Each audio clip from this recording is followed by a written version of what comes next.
An externality is a cost of benefit that arises from production and falls on someone other than person or the firm choosing the action. A negative externality imposed a cost, and a positive externality creates a benefit. Negative production externalities are common. For example, burning coal to generate electricity emits carbon dioxide. Logging and clearing forests destroys the habitat of wildlife and adds carbon dioxide to the atmosphere. Other examples are noise from aircraft and trucks, pollution of rivers and lakes, and air pollution in major cities from auto exhaust. Positive production externality are less common than negative externality. Two examples arise in honey and fruit production.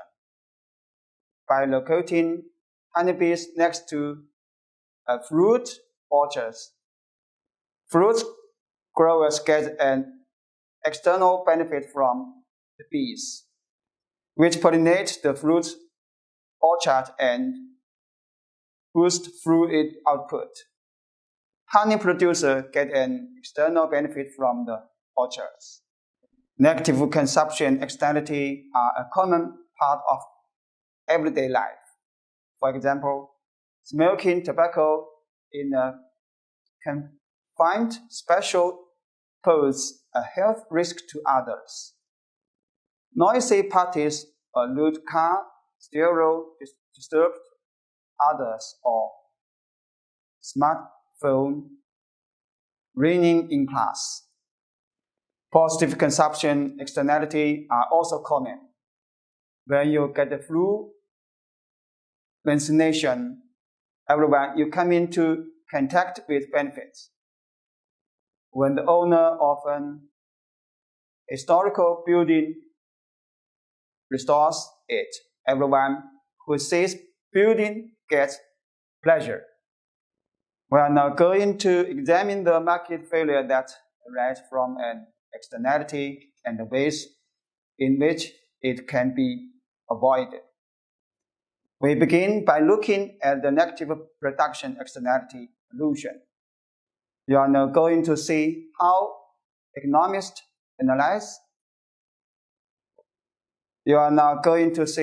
economists analyze this decision and solve pollution problems. We begin by distinguishing between three costs.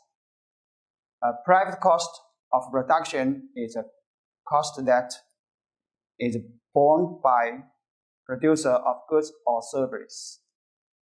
Marginal private cost, MC, is the private cost of producing one more unit of a goods or service. An external cost of pollution is a cost that is not borne by the producer, but borne by other people. Marginal external cost is the cost of producing one more unit of a goods or service that falls on people other than the producer. Marginal social cost, MSC, is the marginal cost incurred by the entire society, by the producer, and by everyone else on whom the cost falls. Marginal social cost is the sum of marginal private cost and marginal external cost. MSC equal MC at marginal external cost. We express cost in dollars, but remember that dollars represent the value of a foregone opportunity. Marginal private cost, marginal external cost, and marginal social cost increase with output. Suppose that there are two similar rivers, one polluted and the other clean, with 10 identical riverside homes. The homes on the clean river rent for $2,000 a month, and those on the polluted river rent for $1,500 a month. If the pollution is the any detectable differences between the hosts, then the rent difference of $500 per month is the pollution cost per home.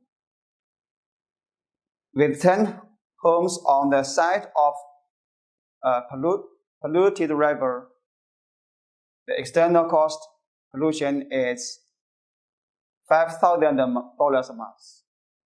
With 10 homes on the side of a polluted river, the external cost of pollution is $5,000 a month. The figure shows the relationship between cost and output in a paint industry that polluted the river. The MC curve shows the marginal private cost of producing paint. It costs the producer $1 per gallon to produce 3 million gallons of paint. If a firm pollutes a river, it imposes an external cost. The MC curve shows the marginal social cost of producing paint. The vertical distance between the MC and the MSC curves is marginal external cost. MSC equal MC at marginal external cost. For example, if 3 million gallons of paint per month are produced, marginal private cost is $1 per gallon. Marginal external cost is 75 cents per gallon, and marginal social cost is $1.75 per gallon. Let's now see how much paint gets produced and how much pollution gets created. Equilibrium in the market for paint determines the amount of pollution. The figure shows an unregulated market for paint. The quantity of the paint produced is marginal private cost, MC, equals marginal social benefit, MSB. At the market equilibrium, market demand and marginal social benefit curve, D equal MSP. Equilibrium occurs at the price of $1 per gallon and 3 million gallons per month. This equilibrium is one with inefficient overproduction because marginal social cost at $1.75 per gallon exceed marginal social benefit at $1 per gallon. The efficient equilibrium occurs where marginal social benefit equal marginal social cost at 2 million gallons of paint per month. With no regulation, the market produces too much paint and creates a deadweight loss. So what can be done to fix the inefficiencies that arise from an external cost? 3 approaches are available, and we will examine each of them. There are established property rights, mandate clean technology, tax or price pollution. Property rights are legally established titles to the ownership, use, and disposal of factors of production and goods and service that are enforceable in the courts. Establishing property rights where they do not currently exist can confront producers with the cost of their action and provide the incentives that allocate resources efficiently. To see how property rights work, suppose that the paint producers have property rights on a river and the home alongside it. They own the river and the homes. The rental income that paint producers are able to make on the homes depends on the amount of pollution they create. Using the earlier example, people are willing to pay a rent of $2,000 a month to live alongside a pollution-free river, but earning $1,500 a month to live with the pollution created by producing 3 million gallons of paint per month. The foregone rental income from homes alongside a polluted river is an opportunity cost of producing paint. The paint producers must now decide how to respond to the cost. There are two possible responses. Use an abatement technology. Produce less, the pollution less. The figure illustrates to the efficient market outcome with property rights in place. The paint producers face the pollution cost or the abatement cost, whichever is lower. This curve, labeled S equal MC equal MSC, is now the market supply curve. Market equilibrium occurs at the price of $1.25 per gallon and 2 million gallons of paint per month. This outcome is efficient. If the foregone rent is less than the abatement cost, the factories will still create some pollution, but it will be efficient quantity. If the abatement cost is lower than the foregone rent, the factories will stop polluting, but they will produce the efficient quantity because marginal cost includes the abatement cost. Does it matter whether the polluter or the victim of pollution owns the resource that might be polluted? Until 1960, everyone thought that it did matter. But in 1960, Ronald Coase had a remarkable insight that we now call the Coase theorem. The Coase theorem is a proposition that its property rights exist. Only a small number of parties are involved, and the transaction costs are low. The private transactions are efficient. There are no externality because all parties take into account the externality involved. The outcome is independent of who has the property rights. A remarkable feature of Coase theorem is that it does not matter if the property rights is given to the creators of externality, the polluters, or to the victim. In either case, the result will be efficient. The Coase solution works only if transaction costs are low. Transaction costs are the cost of conducting a transaction. For example, the transaction cost of buying a home includes fee for an agent, a mortgage loan advisor, and legal assistance. When a large number of people are involved in an externality and the transactions costs are high, the Coase solution of establishing property rights doesn't work, and government try to deal with the externality. When property rights are too difficult to define and enforce, public choice are made.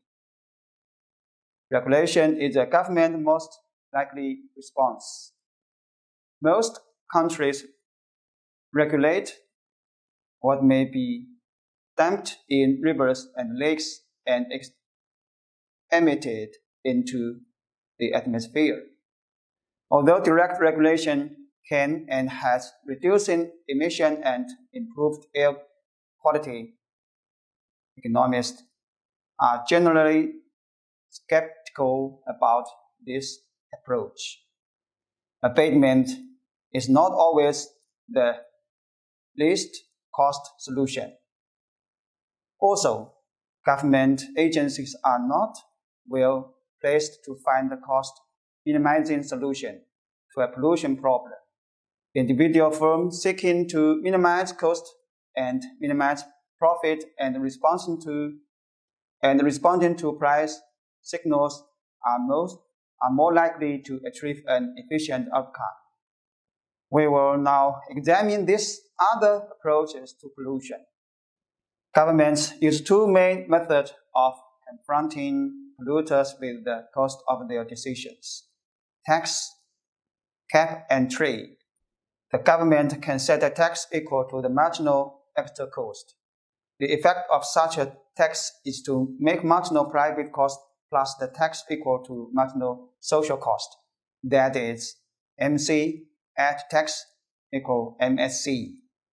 This tax is called Pigouvian tax in honor of British economist author Cecil Picot, who first proposed dealing with externalities in this fashion. The figure shows how a pollution tax equal the marginal external cost can achieve an efficient outcome. At the quantity of the goods produced, MSC equal NSP. The government collects a tax revenue. In addition, a cap is an upper limit. Each firm is set a pollution quota. A government that uses this method must first estimate the efficient quantity of pollution and set overall cap equal to that quantity. In the efficient allocation of pollution quotas, each firm has the same marginal social cost. To make an efficient allocation, the government needs to know each firm's marginal cost of producing. The government needs to know each firm's marginal cost of production and marginal abatement cost. The government solves the allocation problem by making an initial distribution of the cap across firms and allowing them to trade in the market for pollution permits. Firms with low abatement cost sell permits and make big cuts in pollution. Firms with high abatement cost buy permits and make smaller cuts or no cuts in pollution. The market price of permit confronts polluters with the marginal social cost of their action and lead to an efficient outcome. A cap and trade can achieve the same efficient outcome as a Pigouvian tax. This is the end of session 3.